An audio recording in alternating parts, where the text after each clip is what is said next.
au nom de Jésus, tout genou, tout être vivant, invisible comme visible, se prosterne. Les maladies, quand on dit Jésus, les microbes, eux tous, soumission. Les parties du corps, soumission. Tout se soumet. Alléluia. Oui, le nom de Jésus est extrêmement puissant. Pourtant, la Bible nous parle de 7 fils de Séva qui arrivent devant un cas de possession. Et ils appliquent le nom de Jésus aussi. Ils disent au nom de Jésus. Mais ils précisent que Paul prêche parce qu'à l'époque, il y avait des gens qui s'appelaient aussi Jésus ou Josué. Josué, c'est la même chose que Jésus. Donc il y en avait là-bas. Il y avait les filles de Bar Jésus, tout ça. Donc il y avait des gens qui s'appelaient Jésus. Donc eux devaient préciser, ce n'est pas Jésus qui habite au carrefour là. Hein. Ce n'est pas le Jésus là. Non, non, non. Il dit, tu connais Paul, non? Le Jésus dont Paul parle. C'est en son nom, on te dit de sortir. Donc ils ont utilisé la formule au nom de Jésus. Ils ont fait une déclaration au nom de Jésus. Mais le démon, au lieu d'obtempérer, il s'est redressé et voilà la phrase qu'il prononce. Il ne dit pas j'ai entendu parler de Jésus. Hein. Il dit je connais Jésus et je sais qui est Paul. Mais vous, qui êtes-vous? Et en même temps, il les a attrapés, il les a taclés, il a pris le gars, il l'a frappé, il a enlevé ses habits. La Bible dit, les jeunes, ils ont fui, blessés et puis nus. Un démon peut être dangereux, il a donné une force surhumaine à ce gars. Blessés, les gens, ils ont fui. Ah, le nom de Jésus, ça marche ou ça marche pas? Oh, Jésus a dit tout ce que vous demanderez en mon nom. La Bible dit que tout genou fléchit au nom de Jésus. On dit le nom de Jésus, il y a un genou qui ne peut pas fléchir ici. On dit au nom de Jésus, au lieu que le genou fléchisse, le démon même ne fléchit pas. Non seulement il s'élève, mais il nous frappe, il nous écrase et il nous blesse. La puissance n'est pas dans la formule. Il y a des problèmes lorsque tu pries. Oh Dieu, décante cette situation au nom de Jésus. Le problème te demande, je connais Jésus. Toi, qui es-tu?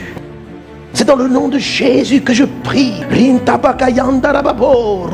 problème te dit, qui es-tu? Qu'est-ce qu'ils sont en train de poser comme question? Le qui es-tu? C'est un état intérieur qui est très profond. Et comme vous voyez cette phrase, que ton nom soit sanctifié. Le mot sanctifié veut dire, c'est une phrase dynamique. Ça veut dire, c'est pas une chose que vous faites une seule fois. Amen. Je suis en mesure de vous dire que le nom de Jésus, vos prières seront de plus en plus puissantes en mesure que vous sanctifiez le nom de Jésus. En fait, dans la prière du Notre Père, il donne le sens de la formule. Il dit ceci, quand vous priez, dites Notre Père qui est aux cieux, que ton nom soit sanctifié. On aurait pu dire, quand vous priez, dites Notre Père qui est aux cieux au nom de Jésus. Mais Jésus ne nous amène pas vers la formule. Parce que la prière de notre Père ne nous enseigne pas la formule. La prière de notre Père nous enseigne la pensée ou l'état intérieur qui précède la formule. Parce que l'efficacité de votre prière est fonction de ce à quoi vous pensez quand vous le dites. Ce n'est pas ce que vous dites qui est puissant, c'est la pensée qui précède ce que vous allez dire. Il faut parler, il faut déclarer le terme au nom de Jésus, mais il faut penser le nom de Jésus. Et quelle est la pensée qui correspond à cette déclaration? C'est la sanctification du nom. Pourquoi ça n'a pas marché avec les 7 filles de Sceva? Parce que ce sont des gens qui ne sanctifiaient pas le nom de Jésus. Sanctifier, ça veut dire quoi? La manière dont chacun met le nom de Jésus à part. La façon dont chacun révère le nom de Jésus. Plus tu as du respect pour le nom de Jésus, plus quand tu pries au nom de Jésus, c'est puissant. Moins tu as du respect pour le nom de Jésus, plus quand tu pries, ça ne marche pas. Et tu peux même t'entraîner même des problèmes. Où les démons vont vouloir te frapper parce qu'ils estiment que toi, là, tu n'es pas digne de prononcer ce nom qui les effraie. Tu comprends? Je veux juste vous parler de la révérence devant le nom de Jésus. Dans le livre de Lévitique, il dit, vous ne profanerez pas mon nom et je serai sanctifié aux yeux de tout le peuple. Moi, le Dieu qui vous est délivré. Amen. Donc, sanctifier le nom de Jésus, c'est ne pas le profaner, c'est ne pas le mépriser. Si je veux que mes prières soient exaucées surabondamment, je dois travailler dans mon quotidien à honorer, valoriser le nom de Jésus qui est invoqué sur moi. En tant que chrétien, en tant qu'enfant de Dieu, je ne dois pas gâter le nom de la famille. Quand vous portez un nom, ça nécessite une certaine tenue, une certaine manière d'être. Quand le nom est grand, vous avez une attitude à avoir. Vous compétissez maintenant, dit non. Soit il n'est pas de la famille, soit c'est un usurpateur, soit c'est le fils bizarre de la famille. Il ne faut pas l'écouter, lui là, il n'a aucun accès. Alors qu'est-ce que Jésus est en train de nous dire? Mon nom est déjà grand, mon nom fait fléchir tous les démons et les anges se prosternent. Mais vous, si vous voulez en bénéficier, sanctifiez mon nom, tenez-le en haute estime, comportez-vous comme mon nom et vous allez voir, dès que vous demanderez quelque chose en mon nom, toutes les portes vous seront ouvertes. Si mon nom n'est pas sanctifié, si mon nom n'est pas honoré, ça va vous créer des problèmes. Vous allez dire au nom de Jésus, mais les démons ne vont pas vous respecter, vont vouloir vous gifler, vont vouloir vous griffer. Qu'est-ce qui peut amener un chrétien à perdre la valeur dans la prononciation du nom de Jésus? Le premier, c'est la parole. Le nom de Jésus est sanctifié par vos propos, par vos paroles. C'est la manière dont vous parlez. Parce que qui est le Christ? Qui est Jésus? Jésus est d'abord la parole. Au commencement était la parole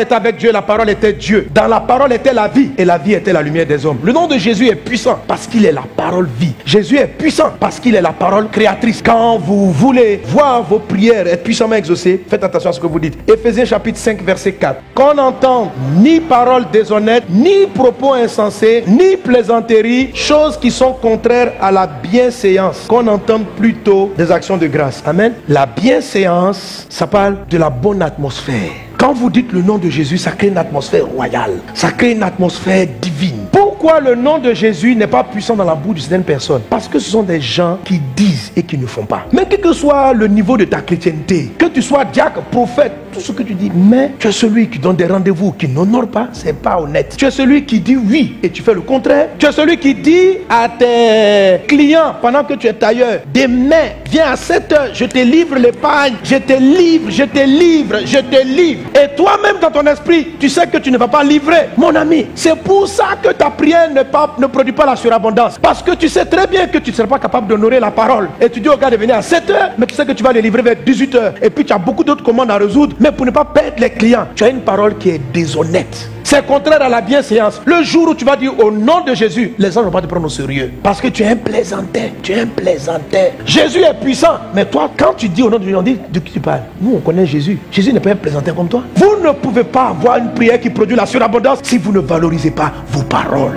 Si vos paroles n'ont pas de sens. La Bible dit qu'on n'entend ni propos déshonnêtes, ni paroles insensées. Insensé, ça veut dire ça n'a pas de sens. Ce que tu dis, ça n'a pas de sens. Tu dis autre chose, tu fais le contraire. Tu dis je vais dans telle direction. Pendant que tu penses, je vais aller dans l'autre direction. Ça dit, il n'y a pas un sens. On ne peut pas prendre ta parole et puis on dit où on s'en va.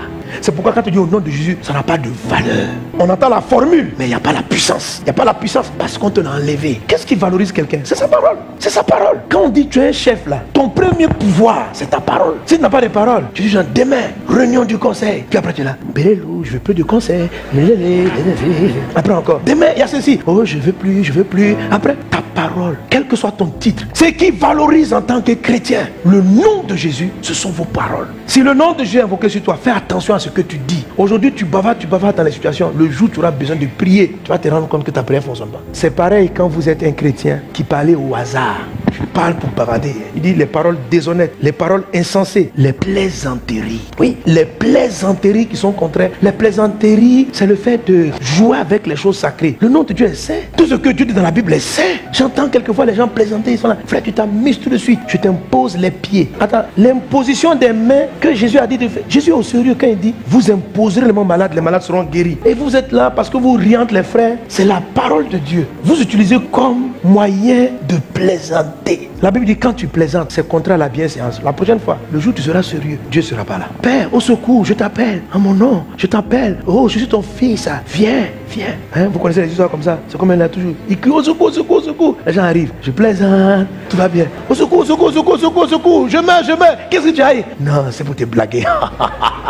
En toutes choses, sanctifiez le nom de Jésus. Et vos prières vont commencer à produire de la surabondance. Ne plaisantez pas. Ne jouez pas les choses de Dieu. Quand vous arrivez dans la maison de Dieu, ayez de la révérence. Respectez. On sait que quand toi tu parles de Jésus, toi tu es chrétien, son nom est invoqué sur toi. Tu te comprends pas de n'importe quelle manière. Il y a des endroits que tu ne vas pas parce que tu ne peux pas partir, mais parce que ça peut gâter le nom de Jésus. Tu comprends ça? Tu es assis dans des coins, même si toi-même tu ne bois pas. Tous les gens ont mis plein de bouteilles, de bières et de vins. Tu t'assois à côté puis vous causez. Vous savez les gars, vous savez les gars. Quand les gens te regardent, c'est vrai que toi à côté tu as pris bizarre, mais dans le coin où tu te trouves là, ça sanctifie pas le nom de Jésus. Tu t'es pas enivré, tu n'as pas fumé. Mais c'est pas que tu t'approches du monsieur pour l'évangéliser, c'est juste pour rester en sa compagnie. Les gens fument autour de toi, tu as elle est droguée, vous êtes là, tu es le papa de Dieu, puis vous êtes là. Vous êtes là. Je n'ai pas dit de ne pas aller vers les pauvres. Je n'ai pas dit de ne pas aller vers les gens de mauvaise vie pour leur parler du Seigneur. Il faut aller vers eux pour leur manifester l'amour de Jésus. Mais c'est tes compagnies, ce sont tes amis. Tu es avec eux, vous êtes là, vous riez ensemble. Tu ne leur parles même pas seulement de Jésus. Et quand tu parles, tu plaisantes. Tous tes camarades, hein, ils sont H ou quelque chose. Tous tes copains, tu ne leur parles pas de Jésus. Vous riez ensemble, vous plaisantez ensemble. Tu ne leur peux pas leur dire, mon ami, Jésus t'aime. Il veut te délivrer. Dieu a créé l'homme et la femme pour se marier. Ce n'est pas homme et homme. Tu ne peux pas leur dire. Tu n'as pas d'amour pour eux. Tout ce que tu as, vous plaisantez ensemble, vous riez ensemble. Le jour où tu vas leur parler de Jésus, ils ne vont pas te prendre au sérieux. Moi, je n'ai pas dit de les éviter. Ce que je te dis, si tu as connu le Christ, tu ne peux pas les laisser dans ce péché-là. Et puis ne pas leur partager ton amour avec Jésus. Et puis tu es là avec eux, tu plaisantes avec eux, tu ris avec eux. Ils sont en train d'aller en enfer. Et toi, tu es là avec eux, et toi, tu es en train d'aller au ciel. Est-ce que c'est sérieux? Si tu les aimes, parle de l'amour du Christ. Amen. Fais-les sortir de là. Et ne te mets pas avec eux où vous allez vous confondre dans la vie. Et puis on va déshonorer le nom, le grand nom de notre Seigneur et Sauveur Jésus. Que Dieu vous bénisse abondamment. Que ton nom soit sanctifié. Amen.